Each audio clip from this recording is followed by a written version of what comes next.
Hey, listen, don't buy that iMac. You're better than that. What's going on, YouTube? Today is Friday, April 23rd, and what that means is that a lot of Apple devices are starting to go on pre-order. So we're going to break down everything that's newly announced, and I'll tell you if we should be buying those things or not.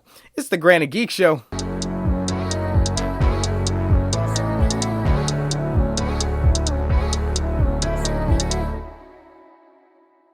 First off, I want to say a warm welcome to all the new geeks here on the channel. We had a video do very well recently, and while I would mention the new subscribers, there are a lot of you, and okay, let's start low with like the less important stuff, and then we'll go to the more important stuff. Starting off with the AirTags, and I would say go ahead and buy these. Even if you're that type of person who never loses things, it can't hurt to have one of these things. If you ever want to track your car, your wallet, your keys, your phone, something that's going on an airplane, like you just never know when you might need one. And for only 29 bucks for an Apple product, usually that's a good deal. So I already bought one this morning, and that should be getting here soon. So hit the subscribe button and click the bell so that you don't miss when I do an unboxing review and kind of walk through on that as well. Next up, let's talk this iPhone 12 in purple. Now, this is just a color change, so don't get it twisted. Nothing else has changed about this device, but like I say to everybody considering getting a new iPhone, if you have anything older than an iPhone 10, the first kind of borderless Face ID iPhone, then you could justify going out and getting the iPhone 11, 11 Pro Max, 12, 12 Pro Max, etc. Even the iPhone 12 mini. So go ahead and get one of those if you got an iPhone older than the iPhone 10. If not, I would just wait. I mean, it's already April. Just wait till September, see what they got coming out new. This is kind of a mid-cycle refresh, and I'm not too hot on the purple color anyway, so. Next up, let's talk the Apple TV 4K, and I'm gonna go ahead and tell you to wait on this one, primarily because there's been a whole bunch of rumors circling around a new gaming-focused, beefier, more powerful Apple TV. The Apple TV that they announced on Tuesday comes with an A12, not even an A12 Bionic. And so while it is powerful, don't get me wrong, it's certainly not something that's ready for AAA games or any kind of the things that we thought Apple was going to be doing, you know, making deals with EA and all those companies in order to bring us some AAA games. Nothing all that special. And if you're in the market for a new computer as well as a streamer, go ahead with the Mac Mini. I mean, it comes in at about $650, $630, and you're getting the M1 chip, which is more powerful for gaming, and you're also getting a whole computer thrown in. And even form factor, I mean, it's a little bit larger, but it's basically the same form factor as the Apple TV. I said form factor.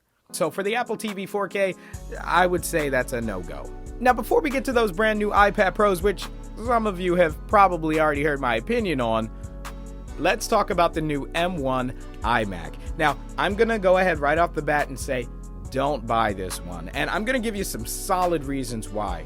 Number one is price. This thing comes in at $1299. It starts at $1299. Now you're getting a 4.5K display, 24 inches. All that's fine, all that's decent. The problem is the price range. Right now, Apple kind of shot themselves in the foot because you can get the M1 chip with a fan in desktop format for $699. $699. That's quick math. That's $600 of savings. And yes, the Mac Mini doesn't come with a display, keyboard, or mouse.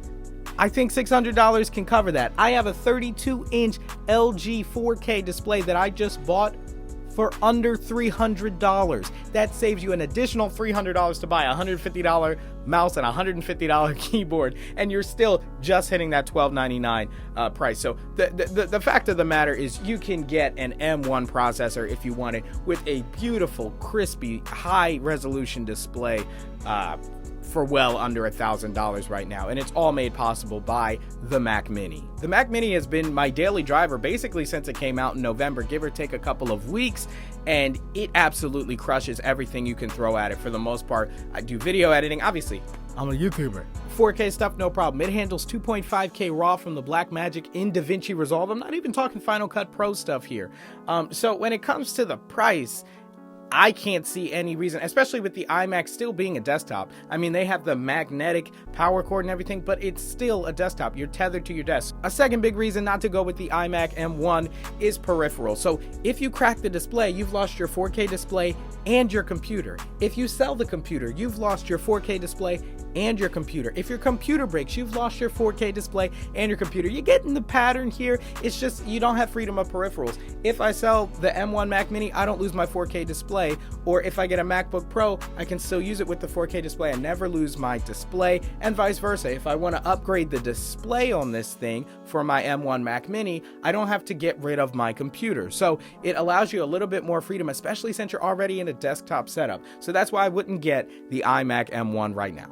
Finally, let's talk about those sweet iPad Pros, and I did a full video on this. The answer is yes. The iPad Pro M1 is the future, so go ahead and buy one as soon as they're available, and this is because of the M1 chip. Not even the mini LED, like that's cool, but the truth is if you don't have a camera that's shooting in HDR and able to take advantage of all that, although the new iPhones can shoot Dolby HDR, that price point is an extreme value to the customer. You're getting the super powerful M1 chip while in the form factor of a tablet, and let me tell you, you just don't know. When WWDC comes out, there is going to be a slew of pro apps that now become available for the iPad Pro because the hardware is already ready for DaVinci and Logic and Final Cut and you name it. Anything that can run on an M1 Mac can now technically run on the iPad. The only question is going to be user interface. So again, I go more into depth with this in my video just discussing the iPad Pro. So I'll put the link down in the description or somewhere here on the screen. Let me know if you like the video by hitting me up with a comment. It gets lonely out here on the internet. Also hit the like button if you like the video, subscribe, and click the bell so that you don't miss as we cover your favorite tech and video games. I just did a deal with PreSonus. I'm going to be taking a look at some of their audio interfaces, so look out for that video coming soon. Thank you guys so much for watching. It's the Granite Geek Show.